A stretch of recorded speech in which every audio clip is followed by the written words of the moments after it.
Bakit tila naging mailap at tahimik ang makapangyarihang chairman ng House Appropriations Committee na si Zaldico? Matapos ang mga sunod-sunod na kontrobersya at mainit na palitan ng pahayag noong mga nakaraang buwan, ang biglaang low profile ng Bicolano Solon ay nagbubukas ng maraming espekulasyon. May mga ulat na may mga puwersang nagbabalak na yariin o tanggalan ng impluensya ang mambabatas. Ang pananahimik ba niya ay senyales ng pag-atras, o ito ang tinatawag na calm before the storm? Sa mundo ng politika, ang pinakatahimik ang madalas na may pinakamalaking niluluto.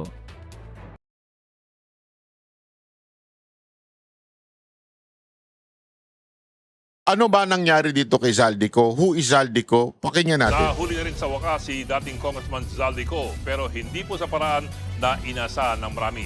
Sa matagal na panahon, inisip kasi ng marami na ang International Criminal Police Organization or Interpol ang kukuha sa kanya gamit po ang isang red notice gaya po na nangyari kay dating Pangulong Duterte.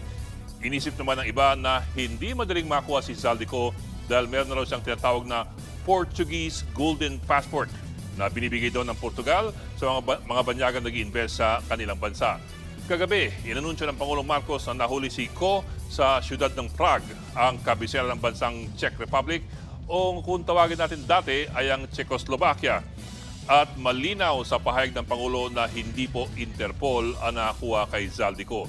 Sa halip, inaresto si Zaldico dahil wala siyang travel documents. Ayun. Sa madaling sabi, wala po siyang valid passport, maging Philippine o Portuguese.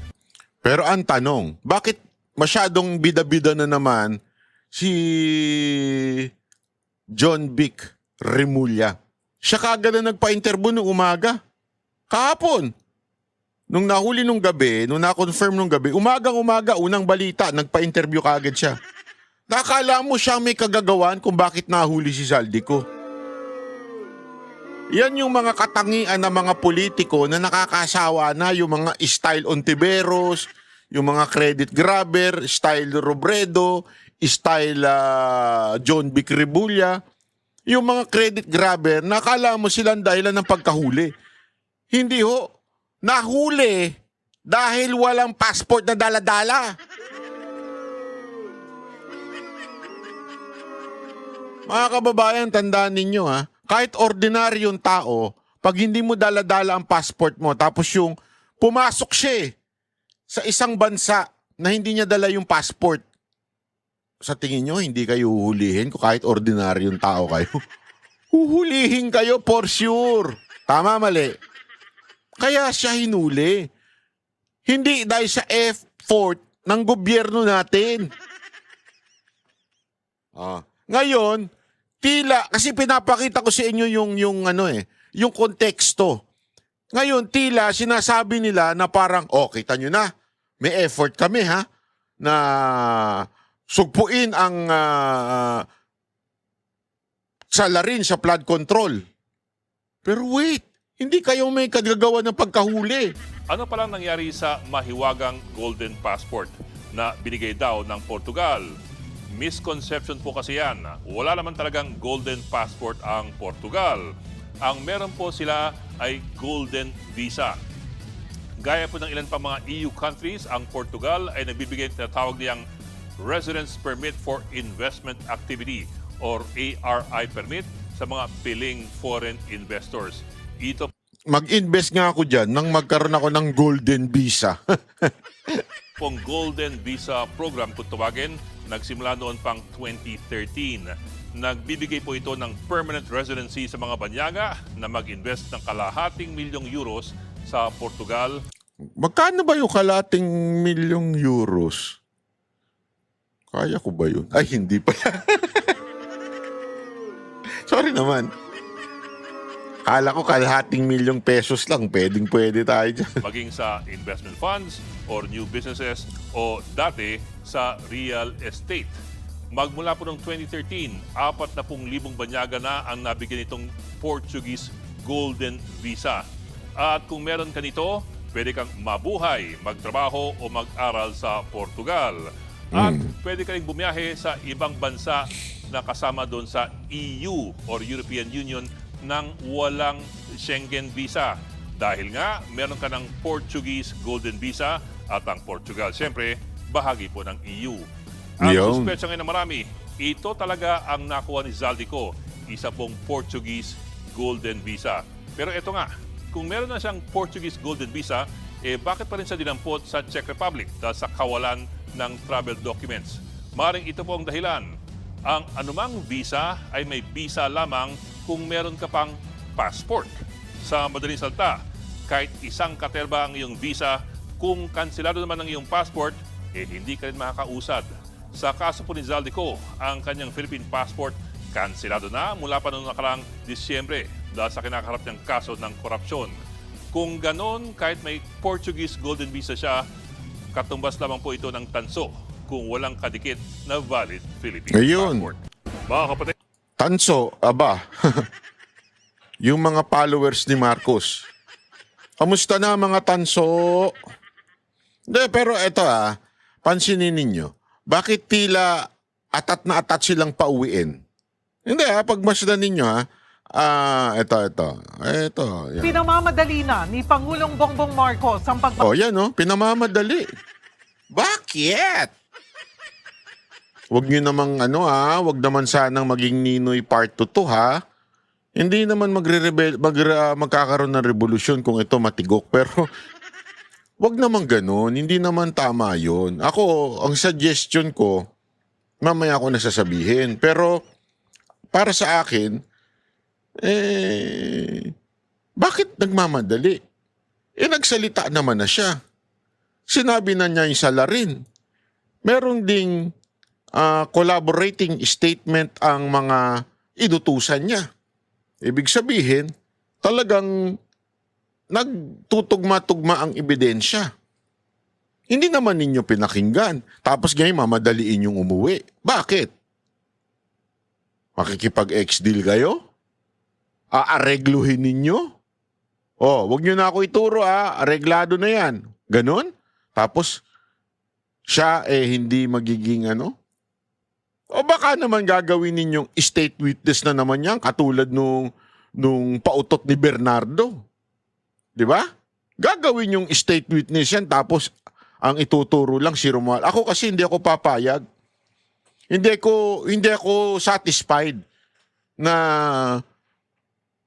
ibigay ang ulo ni Romualdez. Ibig sabihin ng ibigay ulo, hindi pugutan Nililinaw natin kasi daming tanga dyan Hindi gano'n. Ang ibig ko sabihin, para bagang sasabihin mo na, ituro mo si Romualdez, basta iwas mo na ako iwas na si Marcos.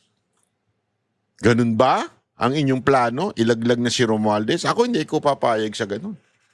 Kasi again, di ba, sabi nga nila, hindi makakagalaw si Zaldico nang hindi gumagalaw ang speaker.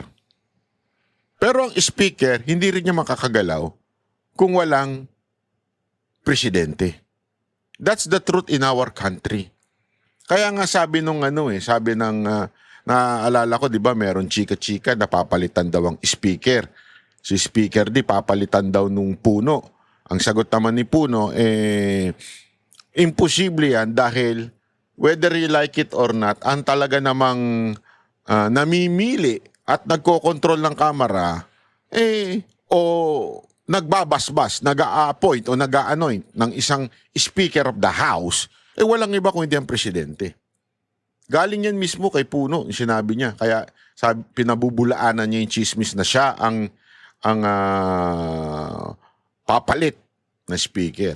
Alam naman natin na sila ay hindi na rin pumapabor tila sa impeachment. So, imposible. Tama siya dun. Dahil malamang sa malamang talaga, totoo naman ng speaker hindi makakagalaw nang walang presidente. So therefore, if Zaldico is considered as guilty na sinasabi ngayon ng ilan dyan, therefore, nakagalaw yan dahil kay Speaker Romualdez. At nakagalaw si Speaker Romualdez dahil kay President Marcos. Tama, mali? Bakit ngayon pinamamadali niyong makauwi? Ano plano ninyo? May plano ba kayo? Anyway, dagdagan na lang natin ng Terminal 5. Dagdagan natin ng Terminal 5 tapos ipapangalan ninyo kay Zaldico. Huwag ganun. Pauwi sa puganteng si Zaldico. Inaresto si Ko sa Prague, Czech Republic matapos tangkaing tumawid ng Germany nang walang dokumento. At live mula sa TV5 Media Center, nasa frontline ng balitang yan si Maricel Halili. Maricel, gaano pa katagal bago mapauwi ng bansa si Zaldico? Alam mo, Julius, kabilang yan dun sa mga inaantabayan na natin na ibibigay na detalye ng Malacanang. Ang sinasabi kasi baka daw abutin pa ng 3 weeks bago pa makabalik ng Pilipinas etong si Zaldico. Pero kanina nga sinabi lang ng Malacanang na isang welcome development para sa Pangulong Bongbong Marcos na finally ay naaresto na etong si Zaldico na itinuturing nga ngayong pugante makalipas ang halos isang taon na pagtatago niya sa ibang bansa. Mismong si Pangulong Bongbong Marcos ang nagkumpirma kagabi na nahuli na si dating Congressman Zaldico sa Prague sa Czech Republic. Ayon sa Pangulo, nahuli si Ko sa border ng Germany matapos tangkaing pumasok doon mula sa Czech Republic. Hindi siya nakalusot sa Germany dahil walang kaukulang dokumento, kaya ibinalik sa mga otoridad sa Czech kung saan siya nakakulong. Sabi naman ng Malacanang, ikinatuwa ni Pangulong Marcos ang pagkakahuli kay Ko at pinamamadali na ang pagpapauwi sa kanya. Nako, pinamamadali na ni Marcos ang pagpapauwi. Oh. Alam na this. Para harapin ang alegasyon sa flood control scandal. Kung isang tao po ay may warrant of arrest, fugitive, cancel ang passport, sino po ang hindi matutuwa na ang isang taong fugitive ay maibabalik sa Pilipinas para managot? Nais lang po natin ipaalala sa mga nagsasabing kinalimutan na ang flood control scandal. Hindi po yan totoo. Ang pagkilos ng gobyerno, ang utos ng Pangulo ay nananatili. Managot ang dapat na managot. Ewan ko sa'yo, wala ka talagang kwenta. Wala talagang kwenta ito, no? Managot ang dapat managot. Nagsasalita na nga siya eh. Tinuturo niya na nga kung sino eh. Tapos nung nagsalita na siya, ayaw niyo nang pakinggan. Tapos sasabihin niyo, managot ang dapat managot. Ewan ko sa'yo, gulo mong kausap. Handa rin daw si Pangulong Marcos na makinig sa mga isisiwalat ni Ko. Ang dapat na tanong dyan ay kung handa ba si Zaldico na magsabi ng katotohanan.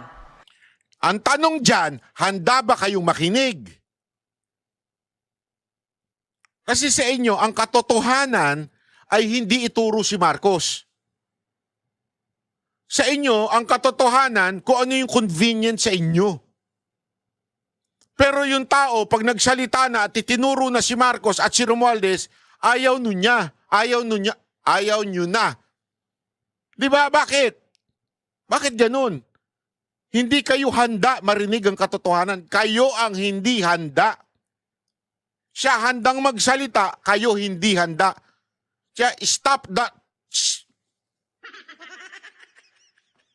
Napaano ako dun ah. Kung handa ba siya na sabihin kung sino, kung hindi natin sinasabing siya'y guilty, kung sino ba yung kanyang mga nakasama. Sa panayam ng Good Morning Kapatid kay Interior Secretary John Vic Remulla, sinabi niyang ang Department of Foreign Affairs ang namamahala sa deportation ng dating kongresista na posibleng abutin daw ng 1 linggo hanggang 1 buwan. He is behind bars. Ando doon ng police attaché ng... Ayan no, umagang-umaga, ume-epal-epal to. Pagkagising, oy! Nahuli na siya, kailangan ko ng umepal. Kailangan ko na lumabas sa telebisyon at angkinin. Yan ang, alam mo, ito ang pinaka, kung dati may Marrojas, may Marrojas ngayon. Ito si John Vic. Tapos, yung babaeng Marrojas, si Ontiveros. Embassy of the Philippines. The request for his extradition because of unwanted alien. Yes. Kasi wala siyang travel document. Ikaw, unwanted secretary. That is the angle they are pursuing. July 2025 nang mag-leave of absence ang dating kongresista para magpagamot daw sa Amerika. Binigyan siya ng Kamara ng ultimatum na umuwi pero hindi ito sinunod biko hanggang sa magbitiw bilang Ako Bicol Party List representative noong Setyembre. Nasa Paris, France daw siya nung buwan na yan. Nobyembre nang makita si Ko sa Japan ayon sa DILG. May ilang report din na nagsasabing nakita si Ko sa Singapore at Spain. Nitong Enero, sinabing nagpunta rin sa Sweden si Ko base sa isang notarized na petisyon sa Supreme Court. Matapos niyan, may impormasyong nagpunta rin siya sa Lisbon, Portugal. Nag-ikot din daw si Ko sa Italy at France. At saka nagtungong Czech Republic kung saan siya naaresto. Dati nang sinabi ng pamahalaan na nag-apply na ang Pilipinas ng Red Notice sa Interpol. Nag-apply na kami sa Interpol as of November for his Red Notice. Kung makuha namin yung Red Notice, automatically dadali na siya pupunta Pilipinas. Sabi ni Remulla, oras na makabalik sa Pilipinas si Zaldico, idediretso siya sa Camp Crame para sa booking procedure. Sabi naman ng PNP, handa sila sa kustodiya ni Ko paglapag sa bansa at titiyaking susundin ang due process. Pagkatapos sa PNP, at saka siya dadalhin sa Sandigang Bayan kung saan siya kinasuhan ng ombudsman para sa graft at malversation. Fireworks na yan. Aabot pa kaya sa PNP yan? All bets are off. Di na natin alam kung ano sasabihin niya. Oo, wala pa But tayong at least he will be under. Di natin alam ang sasabihin niya. Nakailang video na siya. Ano yun? Nagbibingi-bingihan kayo? Hindi kasi ito yung packaging nila na meron pa talagang sasabihin daw itong si Zaldico. Ako wala na akong tiwala kung babaguhin niya pa yung sasabihin niya Kunwari, babaguhin niya pagdating dito na iba na kwento. Pagkatapos niyang sabihin ng detalyado yung ilang video niya lumabas, detalyado yun Tapos gayon biglang sasabihin na, nag-aantay kami sa sasabihin ni Zaldico. Lokohan to Totoo, hindi niyo ba naisip yun? Lokohan to Excited kayo sa sasabihin niya. Nagsalita na siya, hindi niyo pinakinggan. Sa Sandigan, he is liable for perjury kung magsinungaling siya ron. Lilitisin siya, ipapakita ang ebidensya laban sa kanya, and he has a chance to defend himself also. Julius Sheriel ngayon nga ay sinabi ni Undersecretary Claire Castro na ang mga development na ito ay patunay na hindi nakakalimutan ng administrasyon yung pagtugis dito nga sa mga sinasabing sangkot sa flood control project, hindi kagaya daw ng puna ng iilan. Hindi daw nakakalimutan. Hoy, hindi nyo kagagawan yan mga gingging kayo. Hindi nyo kagagawa na nahuli si Zaldico, tapos sasabihin nyo, hindi nyo kalimutan. Buti ka mo, nahuli ng gobyerno nila doon. Julius Sheriel? Masaya ang sabi noon ng DILG, may Portuguese passport si Zaldico. Posible rin ba na mapabalik siya sa Portugal at hindi dito sa bansa? Alam mo, hindi pa malinaw kung ano yung mangyayari sa ngayon na Cheryl dahil Alam mo bakit di malinaw? Kasi hindi naman natin kagagawa ng pagkahuli sa kanya. Kaya pasensya na pero katarantaduhan ang sinasabi ni Claire Castro na hindi namin nakakalimutan ng flood control scandal. Katarantaduhan yan. Wala kayong kinalaman dyan. Hindi nyo nga alam kung ano mangyayari kay Zaldico Basta ang alam nyo lang, gusto nyo siyang pauwiin agad-agad. Antabayanan din sana natin ang Malacanang na magbigay sa atin ng press briefing kanina dahil kabilang yan doon sa mga nais natin sanang linawin kung paano ba yung magiging proseso. Ang malinaw sa atin ngayon, mukhang wala nga tayong extradition treaty sa pagitan ng Pilipinas at ng Czech Republic. So ang aantabayanan natin ay kung mangyayari ba yung ginawa nila noon kay Arnie Teves na kinausap din ng pamahalaan yung Timor-Leste para diretsong maipabalik din dito sa Pilipinas. Ito namang si Zaldico, bagamat meron pang ang question tungkol dito sa kanyang mga dokumento. Cheryl. Yung sinasabi na hindi naman daw kaya nakalimutan lang ni Zaldico yung kanyang travel documents at syempre kapag na-present niya yun, absuelto na siya sa Prague.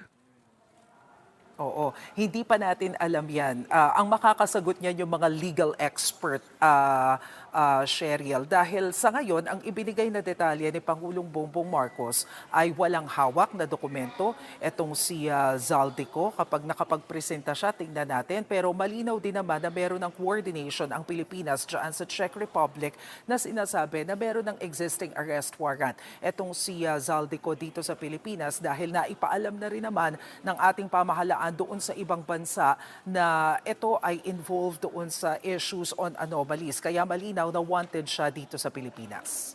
Mase, mahigit 24 hours na mangyari ito, no? Meron na ba tayong representative na nandun o kaya opisyal ng gobyerno na planong lumipad? Nakikita ninyo, nababasa din nyo, tila walang kaalaman lang ng gobyerno kung ano mangyayari. Kasi nga, again, ulitin ko, hindi kagagawa natin yan. Ibig sabihin talaga, wala naman ng focus sila kay Zaldico hulihin at alamin ang katotohanan kasi nagsalita na yun dati. Anong gusto nila mangyari ngayon? Oh. Asap sa Prague para personal na makita itong si Zaldico? Ang malinaw sa ngayon, Julius, ang Department of Foreign Affairs, ang lead agency para ma-ensure na maibabalik dito sa Pilipinas etong si Zaldico. Meron din namang mga representative yung ating Pilipinas dyan sa mga embahada sa Europa. So I think it's safe to assume na meron nang nakikipag-coordinate dyan personally para makita kung ano na ba talaga ang totoong estado nitong si Zaldico dyan sa Czech Republic. Lalo na't malinaw din naman ang utos ng Malacanang na nais nilang maibalik dito sa ating bansa kung sino nga yung mga involved o posibleng involved dito sa anomalies pagdating sa flood control. Julius. Maraming salamat, Maricel Halili. Mga kapatid, Ayan. Cheryl, Alam mo ako, ito lang ito. Listen to what I'm going to say, ladies and gentlemen. Sa tingin ko lang ito. Ako mas maigi para sa akin. Ako, alam nyo naman, di ba? Alam nyo naman na kinasuhan ako ni Zaldico. Alam nyo naman na galit ako dyan. Nung nahuli siya, tuwan-tuwa ako. Sa totoo lang. Bakit? Pinangarap niya akong maistorbo, makulong. Pero wala rin naman nangyari. Eto na sana yung paghihiganti ko kuno, di ba? Pero kasi ako, ayoko yung sa bokabularyo kong paghihiganti. Sabi nga, leave room for God. Di ba? Kasi if you do not leave room for God, yung paghihiganti ko, ay kapiraso lang yun Mahina yun. Di ba? Pero pag ang Panginoon ang siyang naghatol, ayun. Yun ang true justice. So, I will just leave room for God. Pero syempre ako, gusto ko siyang managot. Talagang managot sa kasalanan niya sa bayan natin. Hindi sa akin. Sa bayan natin. Pero mas gusto ko, sa totoo lang, kung ako tatanungin ninyo, mas gusto ko dyan siya makulong. Dito, pag nakulong yan, dalawa lang yan Magkaroon ng kasunduan sa gobyerno para hindi siya idiin. Parang yun nangyayari ngayon kay Revilla.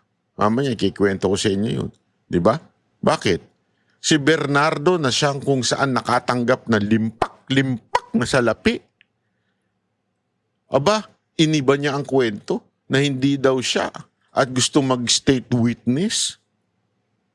At ang tinuro si Revilla. Ano yun? Diba? Yun yung sinasabi ko na posibleng ex-deal ang nangyari. Turo ka ng iba.